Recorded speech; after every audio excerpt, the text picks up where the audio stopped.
राधे राधे आप सभी को। मैं शोभा मैराथन क्लासेस के इस परिवार में फिर से आपके साथ जुड़ चुकी हूँ एक नया टॉपिक लेकर, जो आपकी देख पा रहे हैं कि राजस्थान के प्रमुख लोक देवता एवं लोक देवियाँ जो हैं यहाँ से आपके बहुत बार क्वेश्चन ऐसे कैसे उठते हैं। तो ये चीज़ ध्यान में रखते हुए मैं आपका राजस्थान जीके का जो पार्ट है, राजस्थान जीके का जो सामान्य पार्ट है, वो मैं यहाँ पर रेगुलर आपको क्लियर करवा रही हूँ। और इसके साथ साथ अगर मैराथन क्लासेस के यूट्यूब चैनल पर आप नए हैं तो एक बार चैनल पर विजिट जरूर कीजिएगा और मैराथन क्लासेस के जयपुर को सब्सक्राइब जरूर कीजिएगा और बेल आइकन प्रेस कीजिएगा ताकि वीडियो की नोटिफिकेशन आपके पास तक आ जाएगी। और वीडियो लास्ट तक देखिएगा। एक बार मैं कमेंट बॉक्स में ज़रूर बताइएगा कि आपको वीडियो कैसा लगा है। तो स्टार्ट करते हैं आज का टॉपिक। राजस्थान के प्रमुख लोक देवता एवं लोक देवियाँ हैं, इसकी जो अपनी क्लासेज है वो महा मैराथन सीरीज जो है आपकी ये रहने वाली है, क्योंकि एक ही क्लास के अंदर आपको मैं यहाँ पर सारा ये लोक देवता क्लियर करवाने वाली हूँ। तो फ्रेंड्स वीडियो को लास्ट तक देखिएगा और यहाँ पर इम्पोर्टेंट पार्ट्स भी आपको बहुत सारे मिलने वाले हैं, तो वीडियो को स्किप मत कीजिएगा। स्टार्ट करते हैं। राजस्थान के प्रमुख लोक देवता। तो लोक देवता किस प्रकार क्या है ये देखते हैं। समाज सुधारक कार्य, मानव सेवा, वन संरक्षक, पशुधन की रक्षा, गुरु भक्ति, वचन पालन जैसे मूल्यों के लिए जीवन देने वाले अनेक महापुरुष राजस्थान में लोक देवता एवं संत के रूप में पूजनीय हैं। सामाजिक एवं धार्मिक कारणों से राजस्थान में लोक देवताओं का उदय हुआ है। ये लोक देवता सांप्रदायिक सद्भाव के प्रणेता थे। पीर व लोक देवता जो सभी धर्मों के समान रूप से पूजनीय हो, उन्हें पीर कहते हैं। जैसे पाबूजी, हरबूजी, रामदेव जी, मांगलिया, मेहा जी, ये पांचों पीर ये क्या बोलते हैं कि पांचों पीर पधार जो गोगा जेहा पंच पीर। गोगा जेहा जी और जो ये पाबूजी, हड़बूजी, रामदेव जी और मांगल जी जो में हैं, इनके साथ गोगा जी, और इनको ये पांच पीर के नाम से इनको जाना जाता है। तो यहाँ पर अपन देख पा रहे हैं कि जो लोक देवता हैं उनका उदय किस प्रकार हुआ है और इनके जो मुख्य तौर पर हैं किस प्रकार ये सामाजिक सद्भावना के प्रणेता माने गए हैं। तो स्टार्ट करते हैं। जैसे हम देख पा रहे हैं कि पंच पीर कौन कौन से हैं। पंच पीर हैं गोगा जी, हड़बू जी, पाबू जी, रामदेव जी और मेहा जी, मांगलिया। ये पंच पीर के नाम से इनको जाना जाता है। फिर कहना चाहूँगी मैराथन क्लासेस के यूट्यूब चैनल पर आप नए हैं तो चैनल को सब्सक्राइब कीजिएगा, बेल आइकन प्रेस कीजिएगा और टेलीग्राम और फेसबुक अकाउंट से जुड़ने के लिए डिस्क्रिप्शन में लिंक है, वहाँ जाकर आप टेलीग्राम और फेसबुक अकाउंट से जुड़ सकते हैं। गोगाजी चौहान, हम यहाँ पर एक एक जो लोक देवता हैं उनके बारे में परिचर्चा करेंगे। इसके साथ साथ जो मुख्य तौर पर उनकी बातें हैं वो हम यहाँ पर देखने वाले हैं। तो इनका जैसे गोगाजी चौहान फर्स्ट जो अपने कौन है, पंच पीर में से जो पहले देवता हैं, पंच पीर हैं, उनमें से जो पहले पीर हैं गोगाजी। उनका जन्म कब हुआ था? 1003 ईस्वी में। जन्म कहाँ हुआ? स्थान कौन सा है? ददरेवा, जो कहाँ पर पड़ता है? चूरू में। पिताजी थे जेवरजी चौहान। कौन थे? जेवरजी चौहान। किसके? गोगा जी के। आगे आ रहा है आपका। माता कौन थी? बाछल दे थी। पत्नी केलम दे या मेनल दे, ये इनकी पत्नी थी। कोलूमंड फलोदी जोधपुर की ये राजकुमारी थी। कौन? पत्नी जो इनकी थे कलम दे थी, वो कहाँ की थी? कोलूमंड जोधपुर यानी फलोदी जोधपुर की एक राजकुमारी थी, राजा की बेटी थी। अगर आपने से पूछा जाए तो कि गोगा जी का जो प्रतीक चिन्ह है वो क्या है, तो गोगा जी का जो अश्वरोही यानी घोड़े के ऊपर हाथ में भाला लिए एक योद्धा के रूप में जो है ये गोगा जी का प्रतीक चिन्ह है। इससे आगे आ रहा है। और इनके साथ इसमें सर्प की पूजा भी इनके साथ की जाती है। किसकी? सर्प की पूजा। सवारी किसकी है? घोड़ा इनका कौन सा है? तो इनकी घोड़ी कौन सी है? नीली घोड़ी इनकी होती है। वाद्य यंत्र कौन है इनका? डेरू। कौन सा है? डेरू इनका वाद्य यंत्र है। साकल नृत्य, गोगा जी की आराधना में श्रद्धालु नृत्य होता है, उसको क्या कहते हैं?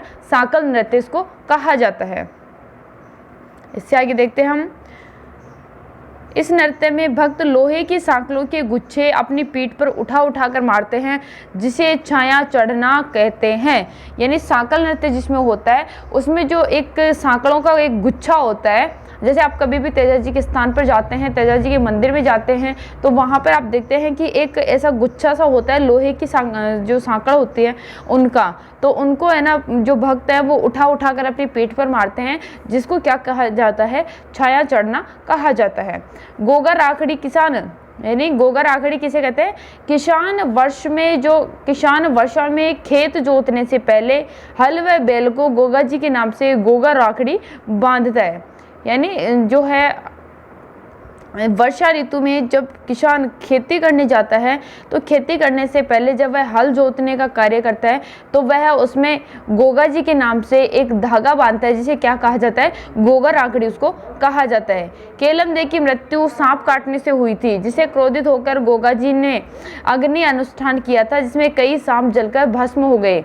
यानी एक माना जाता है कि केलम देव की मृत्यु जो है सांप काटने से हुई थी और इस चीज से क्रोधित होकर गोगा जी ने है एक अग्नि अनुष्ठान किया था और उसमें कई सांपों की उन्होंने आहुति दे दी थी। सांपों के मुखिया ने उनके अनुष्ठान को रोककर केलम देव को जीवित किया था। किसको? केलम देव को जीवित किया था। तभी गोगा जी नागों के देवता के रूप में पूजे जाते हैं। नागों के देवता के रूप में गोगा जी को पूजा जाता है। नागों के देवता के रूप में किसको? गोगा जी को पूजा जाता है। गोगा जी अपने मौसेरे भाइयों अर्जन व सुरजन के साथ जमीन जायदाद को लेकर झगड़ा था। अपने जो मौसेरे भाई थे गोगा जी के, अर्जन और सर्जन, उनको लेकर उनकी जमीन जायदाद के साथ उनका झगड़ा रहता है। अर्जन सर्जन ने मुस्लिम आक्रांता महमूद गजनवी की मदद से गोगा जी पर आक्रमण कर दिया और गोगा जी वीरतापूर्वक लड़ते हुए शहीद हुए। माना जाता है कि अर्जन सर्जन के साथ गोगा जी के साथ अर्जन सर्जन को लेकर जमीन जायदाद का झगड़ा था और उसको लेकर जो अर्जन सर्जन थे वो महमूद गजनवी के साथ मिलकर जो है गोगा जी पर उन्होंने आक्रमण किया और आक्रमण करते ही गोगा जी ने उसका वीरतापूर्वक उनके आक्रमण का जवाब देते हुए शहीद हुए। आगे देखते हैं। बिना सिर के गोगा जी को युद्ध करते देखकर महमूद गजनवी ने गोगा जी को जहान पीर यानी जहान पीर की या साक्षात पीर उनको कहा है। गोगा जी का जो सर है वो उनके धड़ से अलग कर दिया गया था, फिर भी गोगा जी युद्ध करते रहे और इसी चीज़ को देखकर महमूद गजनवी ने उनको जहर पीर या साक्षात पीर की उपाधि दी थी। युद्ध करते समय गोगा जी का जो सिर है वो कहाँ पर गिरा था? ददरेवा चूरू में, जिसको कहते हैं शीर्ष मेडिया शीर्ष मेडिस को कहा जाता है। और इसके आगे आप देखते हैं कि इसके बाद जो उनका धड़ था, धड़ यानी धड़ नौहर हनुमानगढ़ में गिरा, इसलिए इसको क्या कहते हैं? नौहर तहसील में जहां हनुमानगढ़ में पड़ती है वहां पर गोगा जी का धड़ गिरा था, तो उसको कहते हैं धुरमेड़ी या धड़मेड़ी इसको कहा जाता है। अब इनके मुख्य मंदिर हैं वो कहाँ हैं? धुरमेड़ी या गोगामेड़ी नौहर हनुमानगढ़ में पड़ता है। इसके बाद गोगामेड़ी का निर्माण किसने करवाया था? फिरोज शाह तुगलक ने करवाया था। किसका गोगामेड़ी का निर्माण है वो किसके द्वारा करवाया गया है? फिरोज शाह तुगलक के द्वारा करवाया गया है। इससे आगे आ रहा है गोगामेड़ी के द्वार पर, जो गोगामेड़ी का मंदिर है उसके द्वार पर लिखा है बिस्मिल्लाह तथा इसकी आकृति किसके? मकबरे नुमा है। गोगामेड़ी का वर्तमान स्वरूप बीकानेर के महाराजा गंगा सिंह ने दिलवाया। यानी जो गोगामेड़ी का जो मुख्य तौर पर अब उनकी आकृति है, अब उसका जो एक वर्तमान स्वरूप है वो किसके द्वारा दिया गया है? वो दिया गया है बीकानेर के महाराजा जो गंगा सिंह हैं उनकी देन है। लेकिन अगर पूछा जाए तो गोगामेड़ी के द्वार पर क्या लिखा हुआ है? बिस्मिल्लाह, और जिसका निर्माण किसने करवाया था? फिरोज शाह तुगलक ने करवाया था। बिस्मिल्लाह लिखा है तो इसको देखते हैं उसकी आकृति किसके नुमा है? मकबरे के नुमा है, जिसको देखकर ये लगता है कि ये दोनों हिंदू और मुस्लिम दोनों जो समुदाय हैं उनकी जो है उनके पूजनीय हैं। इनका मेला है प्रतिवर्ष का तल लगता है गोगा नवमी को, और गोगा नवमी कब आती है? भाद्रपद कृष्ण नवमी को है गोगा नवमी आती है। गोगा जी की याद में गोगामेड़ी और हनुमानगढ़ में भव्य मेले का जो है शुभारंभ होता है। शीर्ष मेड़ी है कहाँ है? ददरेवा चूरू में।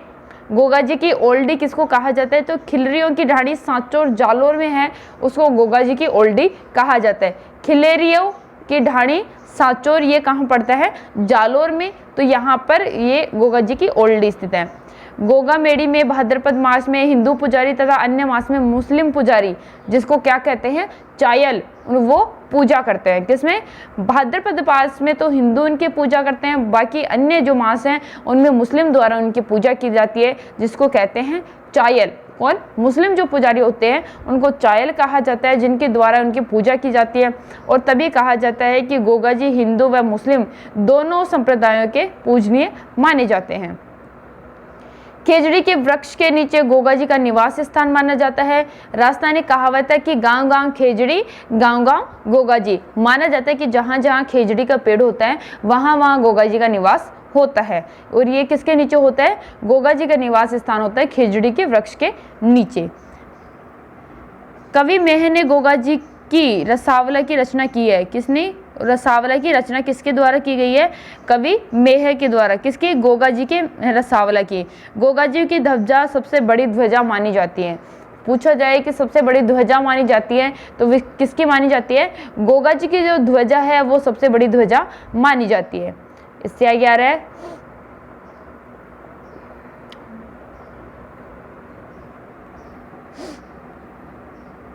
ये क्या कट हो गया है यहाँ पे।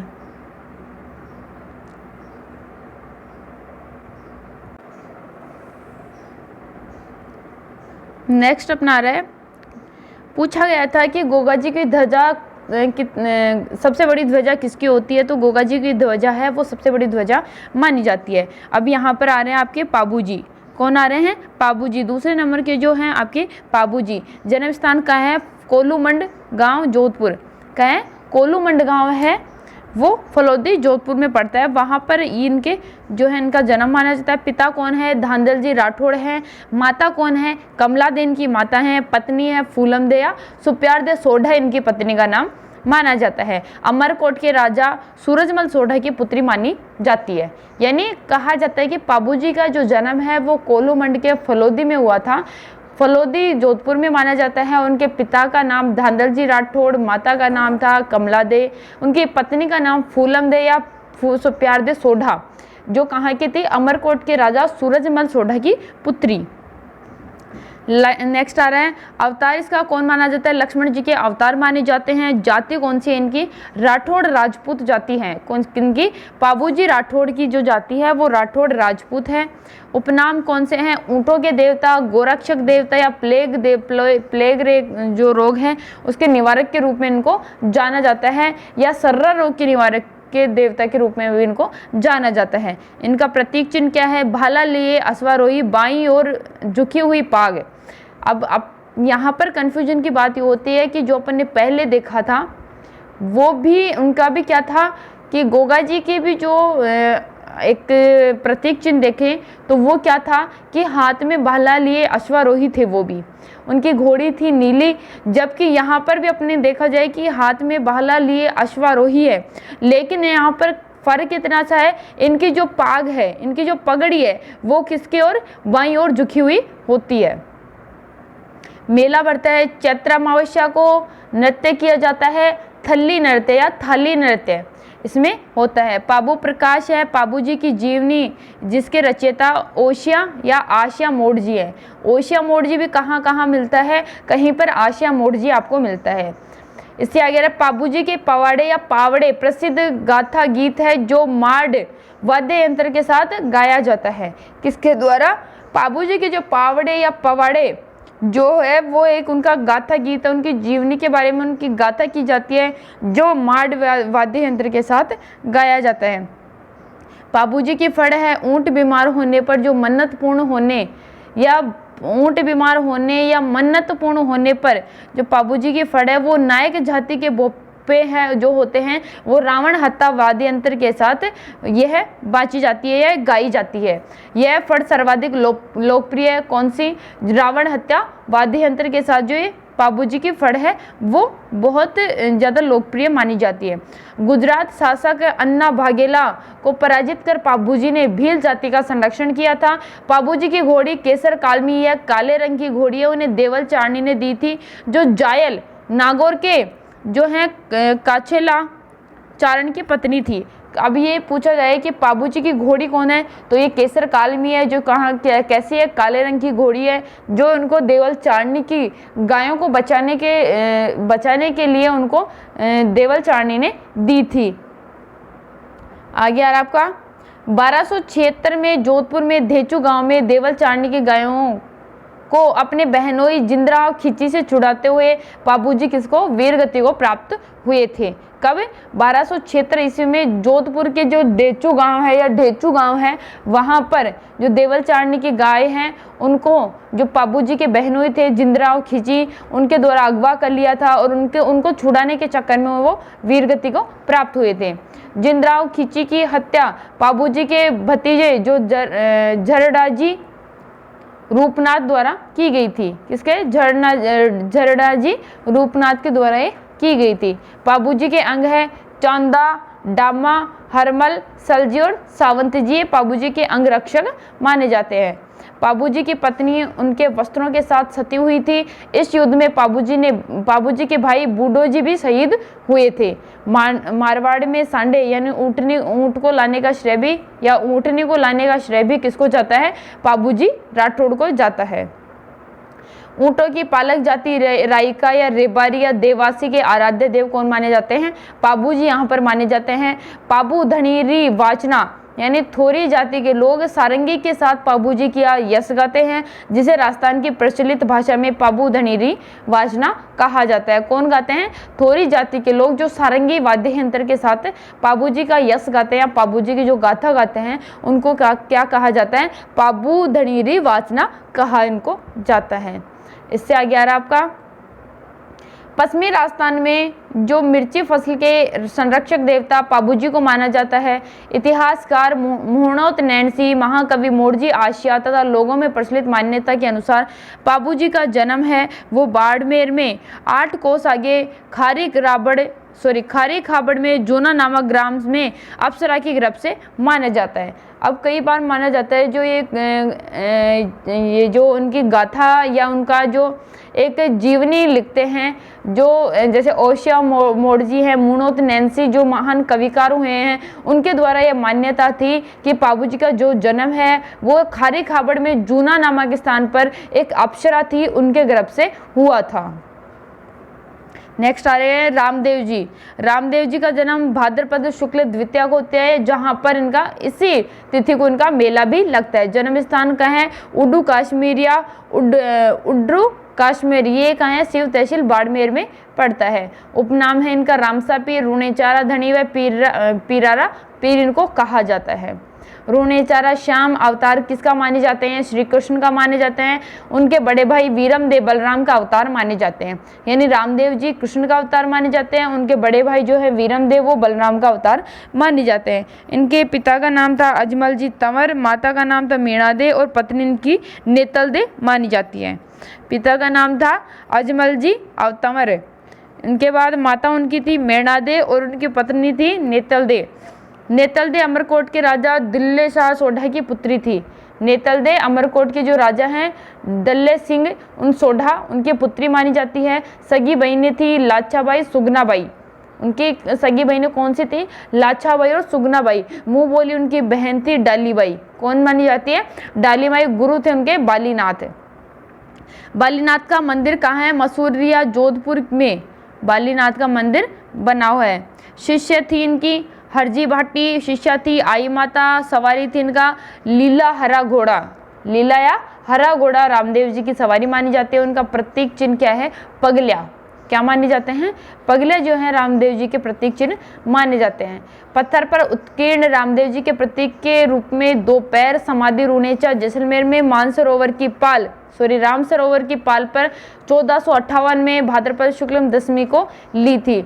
रामदेव जी के लिए नियत समाधि स्थल पर उनकी मुंह बोली बहन डालीबाई ने पहले समाधि ली थी, यानी जहां पर रामदेव जी समाधि ले रहे थे वहीं पर सबसे पहले किसने? डालीबाई उनकी जो मुंह बोली बहन थी उन्होंने समाधि ली थी। जो कब ली थी? 1458 ईस्वी में भाद्रपद शुक्ल दशमी को। इससे आगे आ रहा आपका इनका पूजा स्थल कौन सा है? रामदेवरा, जो कहाँ है? रूणीचा जैसलमेर में। इस मंदिर का निर्माण बीकानेर के महाराजा गंगा सिंह ने करवाया था।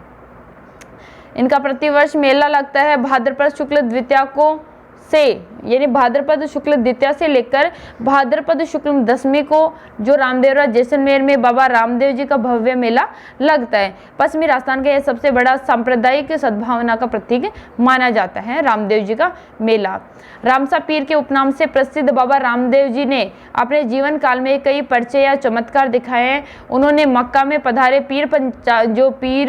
पंच पीर हैं, उनकी पंच पीपली नामक स्थान पर भोजन कराते समय उनका कटोरा प्रस्तुत कर उन्हें चमत्कार दिखाया, जिससे मक्का में उन पीरों को कहा कि हम तो केवल पीर हैं, आप तो पीरों के पीर हैं। यानी जब वो पंच पीर मक्का से आए थे, उनको जब भोजन करवाने का उनका था, तो उन्होंने उनका जो बर्तन था वो उन्होंने वहाँ पर चमत्कार करके दिखाया था, और तभी उन पीरों के द्वारा रामदेव जी को कहा था कि हम तो पीर हैं लेकिन आप तो पीरों के पीर हैं। नेजा रामदेव जी की पचरंगी व सफ़ेद ध्वजा है, उसको क्या कहा जाता है? नेजा उसको कहा जाता है। जातरू किसको कहा जाता है? कि रामदेव जी के जो तीर्थ यात्री जो आते हैं उनको जातरू कहा जाता है। इससे आगे है रिखिया। रामदेव जी के जो मेघवाल भक्त होते हैं उनको रिखिया कहा जाता है। जम्मा क्या होते हैं? रामदेव जी के नाम पर भाद्रपद द्वितीया व एकादशी की रात्रि में जो जागरण दिलाया जाता है उसे जम्मा कहा जाता है। ये बहुत इंपॉर्टेंट है, बहुत बार एग्जाम्स में ऐसे कैसे पूछे जाते हैं। पर्चा रामदेव जी के चमत्कारों को पर्चा कहते हैं। ब्यावले भक्तों द्वारा गाए जाने वाले भजन जो होते हैं वो ब्यावले कहलाते हैं। आण क्या होती है? रामदेव जी के अनुयायी रामदेव जी की सौगंध को आण कहते हैं। इसके आगे आ रहा है बाबेरी बीज। भाद्रपद शुक्ल द्वितीया जो होती है वो बाबेरी बीज या दूज जिसको कहा जाता है। पुजारी क्या होते हैं? तंवर राजपूत इनके पुजारी माने जाते हैं। कामड़िया पथ राजस्थान में कामड़िया पथ के प्रमुख केंद्र यानी कामड़िया पथ के जो प्रमुख है वो केंद्र पादरला गांव, पाली, पोखरण, जैसलमेर व डीडवाना, नागौर आदि हैं। 13 ताली नृत्य है रामदेव जी के मेले में कामड़िया जाति की महिलाओं द्वारा किया जाता है। फड़ क्या होती है? रामदेव जी की फड़ कामड़ जाति के भोपे हैं, रावण हत्ता वाद्य यंत्र के साथ बाँचते हैं या गाते हैं। 24 बाणियाँ रामदेव जी एकमात्र ऐसे लोक देवता थे जो कवि भी थे। वह प्रसिद्ध रचना उनकी प्रसिद्ध जो रचना है वो कौन सी थी? 24 बाणियाँ हैं। उन्होंने सामाजिक भेदभाव को कम करने व हिंदू मुस्लिम एकता स्थापित करने का प्रयास भी किया था। अन्य पूजा स्थल हैं वो कहाँ है? मसूरिया जोधपुर में, बिराठिया पाली में, बिठूजा बालोतरा बाड़मेर में, सुरता खेड़ा चित्तौड़गढ़ में, छोटा रामदेवरा जूनागढ़ गुजरात में इनके प्रमुख पूजा स्थल माने जाते हैं। बालपन में उन्होंने पोखरण क्षेत्र मल्लीनाथ जी से प्राप्त करने के पश्चात सातलमेर गांव में भैरव नामक राक्षस के अंत करके अराजकता को खत्म किया था। किसके द्वारा? रामदेव जी के द्वारा ये किया गया है। चौथा आपके पीर पंच पीरों में से जो चौथे आ रहे हैं वो हड़बू जी है। इनका जन्म स्थान कहाँ है? भुंडेल नागौर में है। इनके पिता कौन है? मेहाजी सांखला या भुंडेल जो कहाँ है? नागौर में। मौसेरे भाई हैं बाबा रामदेव जी, यानी ये जो है रामदेव जी के मौसेरे भाई माने जाते हैं। इनके गुरु भी कौन है? बालीनाथ। सवारी कौन किसकी है? सियार की। ज्ञाता कौन है? शकुन शास्त्र के ये ज्ञाता माने जाते हैं। पुजारी है सांखला राजपूत ये माने जाते हैं। प्रमुख पूजा स्थल है बेगंटी गांव। यहाँ हड़बू जी की गाड़ी यानी छकड़ा या ऊंट गाड़ी की पूजा होती है। इस गाड़ी में हड़बू जी विकलांग गायों के लिए दूर दूर से घास भरकर लाते थे। संकट काल में हड़बू जी ने जोधपुर के राजा राव जोधा को तलवार भेंट की और राव जोधा ने इन्हें बेगंटी यानी फलोदी जोधपुर की जागीर प्रदान की थी। लोक मान्यता है कि राव जोधा को मेवाड़ के अधिकार से मंडोर से मुक्त कराने के प्रयासों के दौरान उन्हें आशीष देकर एक कटार भी दी थी। इस सहायता व आशीर्वाद से जब वह भूभाग जोधा के अधीन आ गया तो जोधा ने इनकी बेगंटी गांव इनको प्रदान किया था। देखा जाए तो हड़बू जी के बारे में इतना कोई डीपली नहीं पूछा जाता, ना ही इनके बारे में इतना कुछ डीपली है। जो आपके मेन थे वो मैंने आपको बता दिया। आपका पंच पीरों में से 5वें पीर आ रहे हैं मेहाजी मांगलिया। इनका जन्म है कृष्ण अष्टमी को, भाद्रपद कृष्ण अष्टमी को इनका जन्म हुआ था। सवारी किसकी है? किरण काबरे, जो किरण काबरा घोड़ा है उनकी ये सवारी है। जैसलमेर के राव रांगण देव भाटी से युद्ध करते हुए किसके क्या हुए थे? वीर गति को ये प्राप्त हुए। इनका पूजा स्थल है बापिनी गांव ओसिया जोधपुर में इनका मेला लगता है। कृष्ण जन्माष्टमी को या भाद्रपद कृष्ण अष्टमी को इनका मेला लगता है। मांगलियों के इष्ट देवता होने के कारण इसे मांगलिया मेहाजी भी कहते हैं। मंडोर शासक राव चूड़ा के समकालीन माने जाते हैं। नेक्स्ट आ रहे हैं आपके तेजाजी, जिनका जन्म हुआ था 1073 माघ शुक्ल चतुर्दशी को। जन्म स्थान है खड़नाल या खरनाल, जो कहा है नागौर में। पिताजी थे इनके ताहड़ जी जाट, माता थी राजकुमारी राजकुमारी रामकुमारी इनकी माता थी। जाति कौन सी थी इनकी? नागवंशीय जाट ये माने जाते हैं।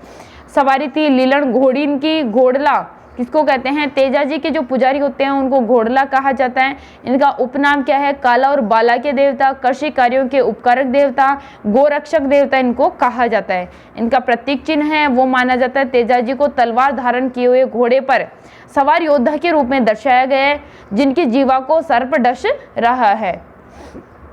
इनकी बहन थी गरी माता। बुंगरी माता का मंदिर खरनाल या बुंगरी माता का मंदिर जो खरनाल नागौर में स्थित है। तेजा गीत, किसान खेतों में हल जोतते समय तेजाजी का गीत गाते हैं। तेजाजी ने लाचा गुजरी की गायों को मेर यानी वर्तमान में जो क्या है आमेर के मीणाओं से छुड़ाते हुए ये वीरगति को प्राप्त हुए थे। सेंदरिया अजमेर में जीभ पर सांप काटने से सुरसुरा अजमेर में तेजाजी की मृत्यु हुई थी। सेंदरिया अजमेर में सांप ने इनको डसा था और सुरसुरा अजमेर में इनकी मृत्यु हुई थी। उनकी पत्नी पेमल देव भी उनके साथ सती हो गई थी। अजमेर व नागौर में विशेष पूजनीय ये माने जाते हैं। मेला लगता है इनका प्रतिवर्ष तेजा दशमी को, जो कब आती है? भाद्रपद शुक्ल दशमी को तेजा दशमी को इनका मेला भरता है पर्वतसर नागौर में। फिर आगे आ रहा है प्रमुख पूजा स्थल के हैं सेंदरिया, ब्यावर, भावता और सुरसुरा। अजमेर, पर्वतसर, खरनाल जो कहाँ पड़ता है? नागौर में। बासी, दुगारी ये कहाँ है? बूंदी में इनके प्रमुख पूजा स्थल माने जाते हैं। भारतीय डाक विभाग द्वारा वर्ष 2010 में तेजाजी पर डाक टिकट जारी किया गया। लोक मान्यता है कि तेजाजी के थान पर अन्य मात्र से ही सर्पदंश व कुत्ते काटने का इलाज हो जाता है, ये मान्यता इनकी है। नेक्स्ट आ रहे हैं देवनारायण जी। देवनारायण जी का जन्म 1243 ईस्वी में आसिंद भीलवाड़ा में हुआ था। पिता इनके सवाई भोज, माता इनकी सेडू देवी और पत्नी इनकी पीपल दे इनकी पत्नी मानी जाती हैं। आगे आ रहे धारा नगरी में जयसिंह देव परमार की पुत्री पीपल दे। घोड़ा था इनका लीलगर। वास्तविक नाम इनका क्या था? देवनारायण जी का उदय सिंह। जाति इनकी थी बगड़ावत गुजर। अवतार विष्णु के माने जाते हैं। उपनाम थे इनके औषधि के देवता। इनका मेला लगता है भाद्रपद शुक्ल सप्तमी को इनका मेला भरता है। और इनके प्रमुख जो मंदिर है सवाई भोज का मंदिर आसिंद भीलवाड़ा में और दूसरा है देवधाम मंदिर जोधपुरिया टोंक में। लास्ट इनका देवडूंगरी मंदिर का है चित्तौड़गढ़ में। इस मंदिर का निर्माण राणा सांगा द्वारा करवाया गया था। कौन से? देवडूंगरी मंदिर का निर्माण। इसके आगे आ रहा है देवमाली मंदिर ब्यावर अजमेर में। इसे बगड़ावतों का गांव भी कहा जाता है। उन्होंने यहाँ अपना अंतिम समय बिताया था। देवनारायण जी के जन्म के समय इनके पिता सवाई भोज भिनाय के शासक के संघर्ष के रूप में अपने 23 भाइयों के साथ शहीद हुए थे। बाद में देवनारायण जी ने अपने पिता की मृत्यु का बदला लिया, जिसकी गाथा बगड़ावत महाभारत के रूप में प्रसिद्ध हुई है। फड़ किनकी है? गुजर जाति के भोपे जंतर वाद्य यंत्र के साथ बाजते हैं। जंतर वाद्य यंत्र को 100 मंत्र या मंत्र के समान माना गया है। सबसे प्राचीन या सबसे लंबी फड़ है जो 24 हाथ तथा सर्वाधिक प्रसंगों वाली फड़ देवनारायण जी की फड़ मानी जाती है। 1992 ईस्वी में भारतीय डाक विभाग ने देवनारायण जी की फड़ पर सर्वप्रथम 5 रुपये का डाक टिकट जारी किया है। भारतीय डाक विभाग द्वारा वर्ष 2010 में देवनारायण जी पर भी डाक टिकट जारी किया गया। इनकी फड़ पर भी इनके मंदिर में मूर्ति के बजाय ईंटों की पूजा या नीम की पत्तियों के साथ होती है। इनकी मूर्ति नहीं है, सिर्फ ईंटों की पूजा होती है नीम की पत्तियों के साथ। उन्होंने गायों के रक्षार्थ व भिनाई के ठाकुर को मारा। आगे आ रहे हैं आपके वीर कल्ला राठौड़। कौन से आ रहे हैं? वीर कल्ला राठौड़। जन्म है विक्रम संवत 1601 दुर्गाष्टमी के दिन 1544 में। जन्म स्थल है सिमियाना मेड़ता नागौर में। पिता है राव अचला जी। इनके पिता हैं, इनके दादा हैं आस सिंह जी। गुरु है भैरवनाथ जी। अवतार किसके माने जाते हैं? शेष नाग के अवतार माने शेषनाग की आराध्य देवी कौन सी है? नागणेची माता है। और कल्ला जी मीराबाई के भतीजे थे। सन 1567-68 में अकबर द्वारा चित्तौड़ आक्रमण के दौरान वीर कल्ला ने युद्ध के समय घायल जयमल को अपने कंधे पर बिठा लिया और 2 तलवारों के साथ जयमल के हाथों में था। 2 तलवारें स्वयं के हाथों से ये जो है युद्ध करने लगे और वीरता के कारण उनकी ख्याति 4 हाथों वाले चतुर्भुज देवता या 2 सिर वाले देवता के रूप में माने जाते हैं। मान्यता है कि सिर कटने के बाद भी कल्लाजी का धड़ मुगलों से लड़ता रहा और रुंडेला तक जा पहुंचा। ये इनकी वीर कल्लाजी के बारे में माना जाता है। कल्लाजी के सिद्ध पीठ को रनेला कहते हैं। चित्तौड़गढ़ किले के भैरव पोल के पास कल्लाजी की छतरी बनी हुई है। नोट है इसमें डूंगरपुर जिले में सामलिया क्षेत्र में कल्लाजी के काले पत्थर की मूर्ति स्थापित है। इस मूर्ति पर प्रतिदिन जो है अपनी अफीम चढ़ाई जाती है। कल्लाजी के थान पर भूत पिशाच ग्रस्त लोग व रोगी पशुओं का इलाज होता है। अगले आ रहे हैं 90 नंबर पर मल्लीनाथ जी, जिनका जन्म हुआ था 1358 ईस्वी में। पिता थे राव सलखा, मारवाड़ के राजा ये माने जाते हैं। दादा कौन थे इनके? राव तीड़ा जी। माता थी इनकी ज्यायणी देवी और गुरु थे उगमसी भाटी, इनके गुरु माने जाते हैं। रानी रूपादे की प्रेरणा से मल्लीनाथ जी उगमसी भाटी के शिष्य बने। प्रमुख मंदिर इनका तिलवाड़ा बाड़मेर में। इनका मंदिर लूणी नदी के तट पर बना हुआ है। आगे आ रहा है प्रतिवर्ष इनका मेला चैत्र कृष्ण एकादशी से चैत्र शुक्ल एकादशी तक तिलवाड़ा बाड़मेर में मल्लीनाथ पशु मेला आयोजित होता है। मल्लीनाथ जी की याद में मालानी परगने का नाम उन्हीं के नाम से जाना जाता है। खिराज नहीं देने के कारण 1378 में मालवा के सूबेदार निजामुद्दीन व फिरोज शाह तुगलक की संयुक्त सेना की 13 टुकड़ियों ने मल्लीनाथ जी पर हमला कर दिया और मल्लीनाथ जी ने हराकर अपनी पद प्रतिष्ठा में वृद्धि की थी।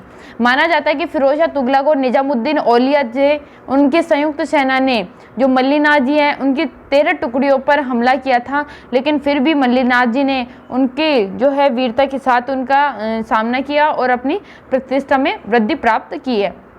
यह भील योद्धा के साथ ही सिद्ध पुरुष व भविष्य दृष्टा माने जाते हैं। यह तिलवाड़ा के पास मालाजाल गांव में मल्लीनाथ जी की पत्नी स्वरूपादे का मंदिर है। चाचा कानड़ देव की मृत्यु के बाद 1374 में महेवा के स्वामी बन गए। राज्य विस्तार के क्रम में 1378 ईस्वी में फिरोज तुगलक के मालवा के सूबेदार जो निजामुद्दीन की सेना को इन्होंने मार भगाया। अपनी रानी रूपादे की प्रेरणा से वे 1389 में उगमसी भाटी के शिष्य बन गए और योग साधना की दीक्षा इन्होंने प्राप्त की है। मल्लीनाथ जी ने मारवाड़ के सारे संतों को एकत्र करके 1399 में व्रत हरि कीर्तन आयोजित करवाया। मल्लीनाथ जी के बारे में मैंने आपको यही याद रखना है कि इनका जन्म कब हुआ, कहाँ हुआ, मेला कब भरता है, माता पिता उनके गुरु का नाम क्या है। बाबा तल्लीनाथ इनके पिता थे वीरमदेव, वास्तविक नाम थे गंगा देव राठौड़, उपनाम है ओरण के देवता। धार्मिक मान्यता के पशुओं को चरने के लिए जो स्थान रिक्त छोड़ता है उसे ओरण कहते हैं। गुरु थे जलंधर नाथ जी। प्रमुख पूजा स्थल है इनका पांचोटा गांव जालोर है। पांचोटा गांव के निकट पंचमुखी पहाड़ी के बीच घोड़े पर सवार बाबा तल्लीनाथ जी की मूर्ति स्थापित है। मंडोर के राजा राव चूड़ा राठौड़ के ये भाई माने जाते हैं। तल्लीनाथ जी ने शेरगढ़ पर राज किया है। जहरीले जीव के काटने पर तल्लीनाथ जी की पूजा की जाती है। जालोर के प्रसिद्ध ये लोक देवता माने जाते हैं। इलोजी जिनको छेड़छाड़ के देवता के रूप में माना जाता है, ये छेड़छाड़ के अनोखे देवता के रूप में प्रसिद्ध है। इलोजी की पूजा मारवाड़ में होली के अवसर पर की जाती है। इनकी मूर्ति आदमकद नग्न अवस्था में होती है। आगे आ रहा है देव बाबा प्रमुख हैं। मंदिर नगला जहाज गांव भरतपुर में है। मेला लगता है भाद्रपद शुक्ल पंचमी को, चैत्र शुक्ल पंचमी, इन दोनों को इनका मेला लगता है। इनके उपनाम है देव बाबा, ग्वालों के पालनहार, कष्ट निवारक देवता व पशु चिकित्सक आदि। इन्हें खुश करने के लिए 7 ग्वालों को भोजन करवाया जाता है। इसके बाद है रूपनाथ जी या झरडा जी, जन्म स्थान है कोलूमंड जोधपुर में। ये पाबूजी के भतीजे व बूढ़ो जी राठौड़ के पुत्र माने जाते हैं। इन्हें हिमालय प्रदेश में बालकनाथ के रूप में इनको पूजा जाता है। इन्होंने पाबूजी की मृत्यु का बदला जिंदराव खिची को मारकर लिया था। प्रमुख पूजा स्थल है कोलूमंड जोधपुर में और चिम्बुदड़ा नोखा ये कहाँ पड़ता है, बीकानेर में। वीर फत्ता जी हैं, इनका जन्म हुआ था साथू गांव जालोर में। गांव पर लुटेरों के आक्रमण के समय इन्होंने भीषण युद्ध किया था। इनका मेला लगता है प्रतिवर्ष भाद्रपद शुक्ल नवमी को इनका मेला लगता है। एक बार बीच में फिर से बताना चाहूँगी कि मैराथन क्लासेस के यूट्यूब चैनल पर जो भी आपकी रेगुलर क्लासेस हो रही हैं वो आपकी जो तैयारी है उसको मजबूत बनाने के लिए बहुत इम्पोर्टेंट है।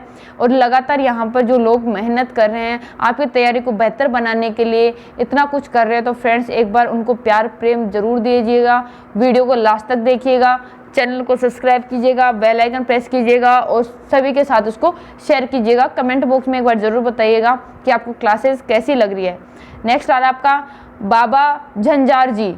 जन्म है इमलोहा गांव सीकर में। मुख्य मंदिर है शिलोदड़ा गांव सीकर। इनका मेला लगता है रामनवमी को। ये गायों व महिलाओं की रक्षा करते हुए वीर गति को प्राप्त हुए थे।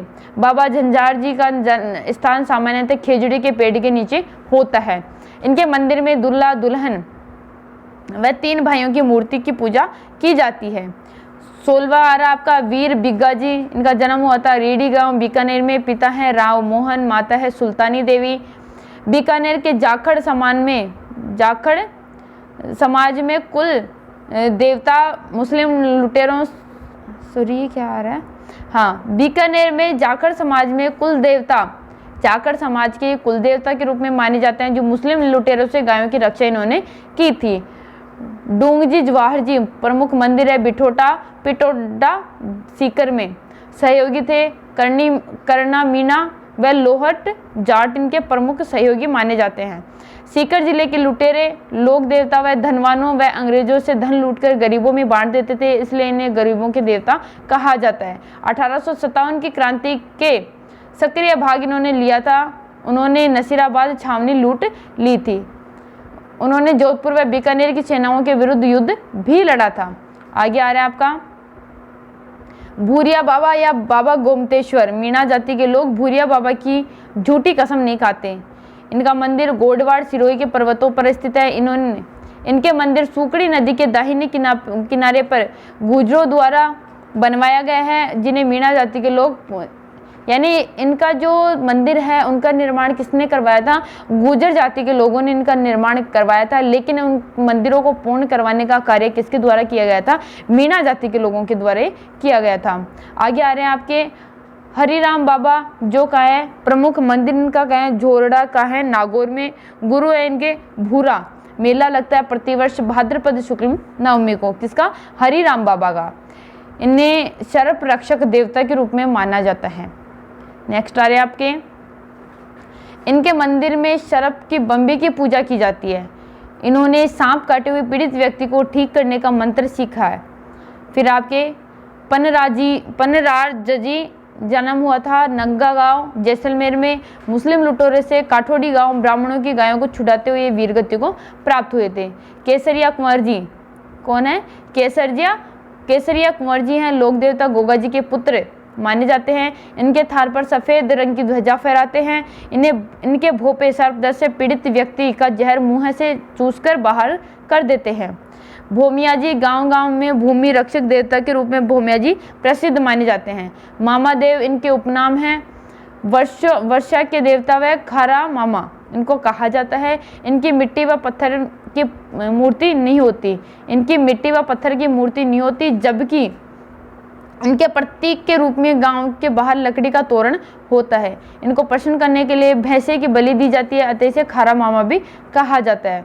आगे आ रहा है आपका खेतला जी। इनका प्रमुख मंदिर है सोनाना गांव पाली में। मेला लगता है प्रतिवर्ष चैत्र शुक्ल एकम को इनका मेला लगता है। यहाँ पर तोतले व हकलाने वाले बच्चों का इलाज किया जाता है खेतला जी में। आलम जी आ रहे हैं 25वें नंबर पर। प्रमुख मंदिर है इनका धोरी मन्ना बाड़मेर में। यहाँ पर घोड़ों की जात लगती है। मालानी बाड़मेर में लूनी नदी के किनारे डांगी नाम से जो रेतीले टीले पे हैं उनका स्थान बना हुआ है, जिसे आलम जी का धोरा भी कहा जाता है। यह भाद्रपद शुक्ल द्वितीया को इनका मेला लगता है। नेक्स्ट आ रहे हैं आपका जो पार्ट है वो यहीं कंप्लीट हो चुका है। तो फ्रेंड्स मैराथन क्लासेज के यूट्यूब चैनल को सब्सक्राइब कीजिएगा, बेल आइकन प्रेस कीजिएगा और एक बार कमेंट बॉक्स में मेरे को ज़रूर बताइएगा कि आपको वीडियो कैसा लगा है। बेल आइकन ज़रूर प्रेस कीजिएगा ताकि वीडियो की नोटिफिकेशन आपके पास तक आ जाएगी। टेलीग्राम और फेसबुक अकाउंट से जुड़ने के लिए डिस्क्रिप्शन में लिंक दिया है, वहाँ जाकर आप टेलीग्राम अकाउंट से जुड़ सकते हैं। लगातार आपकी 5 बजे करंट अफेयर्स की क्लासेस होती हैं, फिर 5 बजे सुबह के 5 बजे आपकी करंट अफेयर्स की क्लासेस होती हैं, शाम के 5 बजे आपकी ज्योग्राफी की क्लासेस होती हैं। इससे पहले आपके जो राजस्थान पुलिस हैं, ग्रुप डी है, पटवार हैं, उनके मॉडल पेपर चल रहे हैं, लेटेस्ट जॉब अपडेट आपकी यहाँ पर चल रही हैं और लगातार आपके राजस्थान जीके का पार्ट है वो यहाँ पर रेगुलर चल रहा है। तो फ्रेंड्स वीडियो को लाइक कीजिएगा, शेयर कीजिएगा, कमेंट कीजिएगा और एक बार ज़रूर मेरे को कमेंट करके बताइएगा कि आपको वीडियो कैसा लगा है, आपकी तैयारी में कितना इंक्रीज़ हुआ है। फिर मिलते हैं नए वीडियो के साथ, तब तक बने रहिए मैराथन क्लासेस के यूट्यूब चैनल पर, लगे रहिए और अपनी पढ़ाई में मस्त रहिए। जय श्री कृष्णा।